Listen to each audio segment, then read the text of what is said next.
নমস্কাৰ বন্ধু বান্ধৱীসকল স্বাগতম জনাইছো মোৰ অন্য এটা ভিডিঅ'লৈ যেহেতুকে অসম পুলিচৰ কেইদিনমান আগতে অনলাইন হৈছিলে সো কাৰেকচনৰ আজিৰ পৰা আৰম্ভ হৈছে আপোনালোকে যদি এপ্লাই কৰোতে ৰেজিষ্ট্ৰেচনটো যদি ভুল কৰিলে এতিয়া হলনি কৰিব পাৰিব তাৰ উপৰি আপোনালোকে যদি এপ্লিকেশন এপ্লাই কৰোতে প্ৰিফাৰেন্স বহুতৰ থাকি গৈছে কিছুমানে ফৰেষ্টৰ কৰোতে এপিআৰ কৰিব থাকি গৈছে তেনেদৰে এস্কোয়াৰ থাকি গৈছে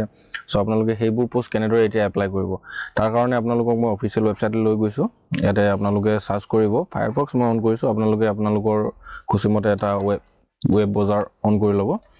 সো এটা আসাম পুলিচ সাৰ্চ কৰিব দেন এটো যেটো ফাৰ্স্ট লিংক আহে ইয়াতে ক্লিক কৰিব নেক্সট এপ্লাইত ক্লিক কৰিব এপ্লাইত ক্লিক কৰাৰ লগালগ ইয়াত তললৈ আহিব ইয়াতে এটা এপ্লাই অনলাইনৰ অপচন আছে সো ইয়াতে টিক কৰিব নেক্সট ইয়াতে ৰেজিষ্ট্ৰেচনৰটো এতিয়া কৰিব নোৱাৰে আপোনালোকে কাৰণ মানে কি হল এপ্লিকেশনটো কালি লাষ্ট ডেট আছিল 8 তাৰিখ আজি 9 তাৰিখ হয় সো মানে কি হল ইয়াতে আপোনালোকে লগইন কৰিব লগইনত ক্লিক কৰিব লগইনত ক্লিক কৰাৰ লগালগ ইয়াতে ৰিকুৱাৰমেন্ট আইডি দি বা মোবাইল নম্বৰ দি বা ইয়াত লগতে ডেট অফ বাৰ্থ আৰু আধাৰ নম্বৰ দি ইয়াতে আপোনালোকে লগইন কৰিব পাৰে তো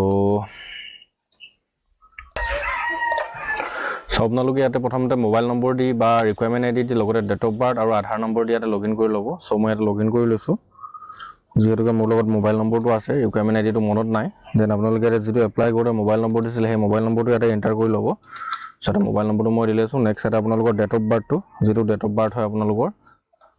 সো যদি আপোনালোকে মোবাইল নম্বৰ আৰু ডেট অফ বাৰ্থ এই দুটাটো হলনিটো কৰিব নোৱাৰিবগে আপোনালোকে কাৰণ মানে কি হল এটো অফিচিয়েল কে নন এডিটেবল হয় সো ইয়াতে দেখি পাবো আপোনালোকে মই দেখাম বাৰু সো এই কাৰণে আপোনালোকে ইয়াতে ডেট অফ বাৰ্থটো দি লগইন কৰি ল'ব সো ডেট অফ বাৰ্থটো দিলৈছো মই যদি ডেট অফ বাৰ্থটো দিয়াত যদি ভুল কৰিলে দেন কিন্তু অসুবিধা আছে এটা কৰিব নোৱাৰিব আপোনালোকে সো ডেট অফ বাৰ্থ দিলো মই নেক্সট ইয়াতে তলত আধাৰ নম্বৰ আছে সো আধাৰ নম্বৰটো ইয়াতে দি ল'ব এতে আধাৰ নম্বৰ দিয়া লগালগ এতে লগইনৰ এটা অপচন আহিব তো এতে লগইনত ক্লিক কৰিব নট নাও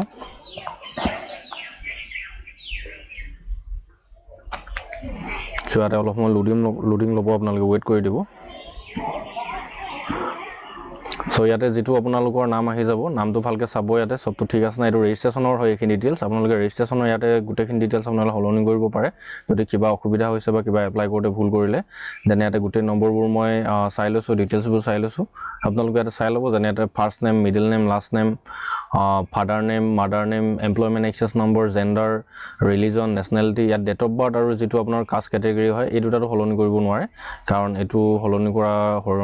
কৰো বুলি ক'লে আপোনালোকে হেল্প ডেস্ক লগত কন্টাক্ট কৰিব লাগিব তেখেতলোকে বুজাই দিব কেনেকৈ কৰিব লাগিব বা তেখেতলোকে কৰিব পাৰিব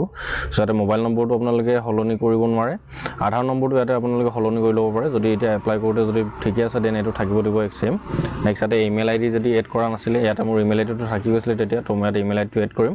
নেক্সট ইয়াতে তললে আপোনালোকৰ এড্ৰেছটো আপোনালোকে চাই ল'ব এড্ৰেছটো যদি ঠিক কৰিব লাগে আপোনালোকে এটা হলনি কৰি ল'ব পাৰে নেক্সট তললে সাৰ্টিফিকেট যদি কিবা আপোনাৰ আছিলে তেতিয়া দিয়াত থাকি গ'ল দেন ইয়াতো এটা হলনি কৰি ল'ব পাৰে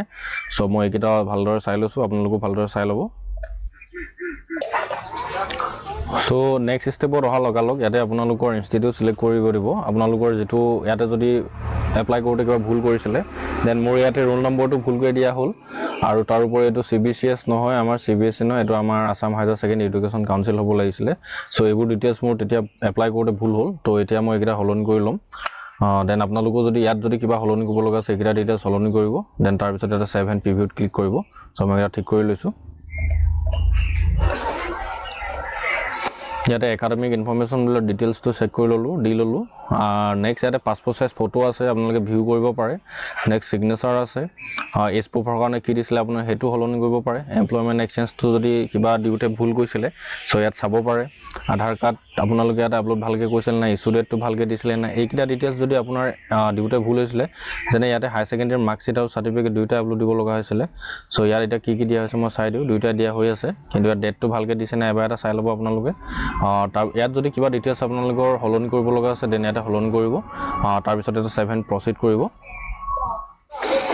নেক্সট কৰাৰ পাছতে ইয়াতে যি ডিটেইলছ আপোনালোকে এটা হলনি কৰিলে এই গুটে ডিটেইলছ কিন চাব পাৰে যেনে মোৰ নাম ডিটেইলছ মই যেটা এড কৰিছিলো এই গুটে ডিটেইলছ কিটা ইয়াতে আহি যাব ইয়াতে ভালকে এবাৰ চাই ল'ব তথাপিও যদি ইয়াতো যদি কিবা ভুল হৈ আছে যেন লাগে তেতিয়া বেক কৰি ইয়াতে আপোনালোকে বেকৰ অপচন আছে বেক কৰি আপোনালোকে হলনি কৰি ল'ব পাৰে সো মই এতিয়া জাস্ট অলপ আগতে সব কুছ ঠিক কৰি ললো তো এটো কাৰণে মই ইয়াতে নেক্সট তললে কনফাৰ্ম কৰিম ইয়াতে কনফাৰ্মত টিক কৰিম ওকে কৰিম অল ডাটা ভেৰিফাইড সাকসেসফুলি লিখাকে আহি যাব সো ইয়াতে যদি আপোনালোকে এডভাৰটাইজমেণ্টৰ কোনোবা এটা এপ্লিকেশ্যন কৰোঁতে পোষ্ট থাকি গৈছিলে দেন ইয়াতে এডিটৰ অপশ্যন আহিব যিটো নটিফিকেশ্যন আপোনালোকে চাই ল'ব